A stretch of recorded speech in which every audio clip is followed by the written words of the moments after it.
4 ദിവസത്തെ സന്ദർശനത്തിനായി കേരളത്തിലെത്തിയ രാഷ്ട്രപതി ദ്രൗപദി മുർമു ഇന്ന് കൊച്ചി. എറണാകുളം സെന്റ് തെരേസാസ് കോളേജിന്റെ ശതാബ്ദി ആഘോഷങ്ങളിൽ പങ്കെടുക്കാനാണ് രാഷ്ട്രപതി എത്തുന്നത്. രാഷ്ട്രപതിയുടെ സന്ദർശനം പ്രമാണിച്ച് കനത്ത സുരക്ഷാ സന്നാഹങ്ങൾ ഒരുക്കിക്കഴിഞ്ഞു. വിവരങ്ങളുമായി ജിജീഷ് കരുണാകരൻ ചേരുന്നുണ്ട്. ജിജീഷ്, കൊച്ചിയിലെത്തുകയാണ് രാഷ്ട്രപതി. എന്തൊക്കെ പരിപാടികളിലാണ് ഇന്ന് രാഷ്ട്രപതി പങ്കെടുക്കുക?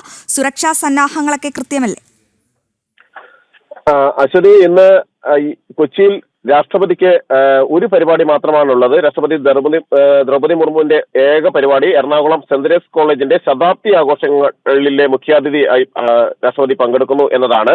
ഇന്ന് 11:30 നാവിക വിമാനത്താവളത്തിൽ എത്തുന്ന രാഷ്ട്രപതി 11:55 സെന്റ് തെരേസസ് കോളേജിലെത്തും. ഇവിടെ ചടങ്ങുകളിൽ പങ്കെടുത്തതിന് ശേഷം രാഷ്ട്രപതി ഉച്ചയ്ക്ക് ശേഷം തിരികെ മടങ്ങുകയും ചെയ്യും. 12-ന് പ്ലാറ്റിനം ജൂബിലി ഓഡിറ്റോറിയത്തിൽ നടക്കുന്ന ചടങ്ങിൽ ശതാബ്ദി ആഘോഷങ്ങളിൽ രാഷ്ട്രപതി ദ്രൗപദി മുർമു മുഖ്യാതിഥിയാകും. 11:30 കൊച്ചി നാവിക വിമാനത്താവളത്തിൽ രാഷ്ട്രപതി എത്തും. സെന്റ് തെരേസ് കോളേജിന്റെ ചടങ്ങിന് ശേഷം രാഷ്ട്രപതി മടങ്ങുകയും ചെയ്യും. ചടങ്ങ് വളരെ സുരക്ഷാ ക്രമീകരണങ്ങളാണ് ഇതിന്റെ ഭാഗമായി ഏർപ്പെടുത്തിയിരിക്കുന്നത്. ഇന്നലെ തന്നെ ട്രയൽ റണ്ണുകൾ നിരവധി നടത്തിയിരുന്നു. കൊച്ചിയിൽ ഗതാഗത നിയന്ത്രണം ഏർപ്പെടുത്തിയിട്ടുണ്ട്. രാഷ്ട്രപതി കടന്നുപോകുന്ന വഴികളിലടക്കം കനത്ത സുരക്ഷാ സന്നാഹം തന്നെയാണ് ഏർപ്പെടുത്തിയിരിക്കുന്നത്. രാവിലെ ചടങ്ങിലേക്ക് ക്ഷണിക്കപ്പെട്ട 1632 പേർക്കാണ് പ്രവേശനമുള്ളത്. അതിൽ 839 വിദ്യാർത്ഥികളും 220 NSS NCC വോളണ്ടിയർമാരും 225 അധ്യാപകരും എല്ലാം അടക്കമാണ് 1632 പേർ.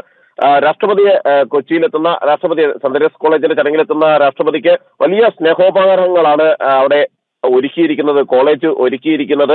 അത് തനത് കലാരൂപങ്ങൾ, പാരമ്പര്യം എല്ലാം തന്നെ ഉൾക്കൊള്ളിച്ചുകൊണ്ടുള്ള ഉപഹാരങ്ങളാണ് രാഷ്ട്രപതിക്ക് നൽകുക.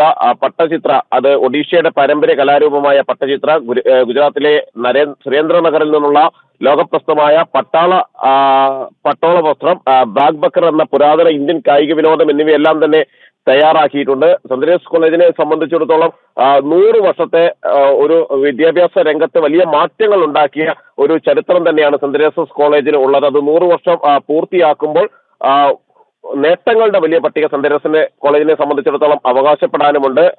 രാഷ്ട്രപതിക്ക് പുറമെ ഇന്ന് ഗവർണർ രാജേന്ദ്ര വിശ്വനാഥ് അർലേക്കറും കേന്ദ്ര സഹമന്ത്രി സുരേഷ് ഗോപിയും അടക്കമുള്ള പ്രമുഖർ പങ്കെടുക്കുന്നുണ്ട്. സംസ്ഥാന വ്യവസായ മന്ത്രി P. രാജു, സഹകരണ വകുപ്പ് മന്ത്രി VN വാസവൻ അടക്കമുള്ള ആളുകൾ ഈ ഒരു ചടങ്ങിൽ പങ്കെടുക്കുന്നതിന് വേണ്ടി, ശതാബ്ദി ആഘോഷങ്ങളിൽ പങ്കെടുക്കുന്നതിന് വേണ്ടി എത്തിച്ചേരുകയും ചെയ്യുന്നുണ്ട്. സുരക്ഷാ ക്രമീകരണങ്ങളെല്ലാം തന്നെ പൂർത്തിയായി. ഇന്നലെ മുതൽ തന്നെ സുരക്ഷയുടെ ഭാഗമായുള്ള ട്രയൽ റണ്ണുകൾ പലവട്ടമായി നടത്തി സുരക്ഷാ ക്രമീകരണങ്ങൾ ഉറപ്പുവരുത്തുകയും ചെയ്തിരുന്നു. 11:30 നാവികസേന ഹെലിപ്പാഡിൽ രാഷ്ട്രപതി എത്തിച്ചേരുന്നത്. 11:55 സെന്റ് തെരേസ് കോളേജിലെത്തും. 1:20 നാവികസേന ഹെലിപ്പാഡിൽ നിന്ന് കൊച്ചി അന്താരാഷ്ട്ര വിമാനത്താവളത്തിലേക്ക് രാഷ്ട്രപതി തിരിക്കും. 1:55 അന്താരാഷ്ട്ര വിമാനത്താവളത്തിൽ നിന്നും ഡൽഹിയിലേക്ക് രാഷ്ട്രപതി മടങ്ങുകയും ചെയ്യും. 4 ദിവസ സന്ദർശനത്തിന് ആയിട്ടായിരുന്നു രാഷ്ട്രപതി ദ്രൗപദി മുർമു കേരളത്തിലെത്തിയത്.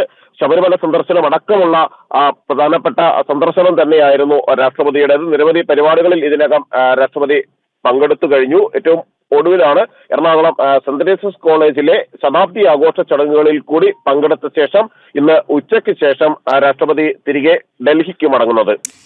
ജിജീഷ് ആണ് വിവരങ്ങൾ നൽകിയത്.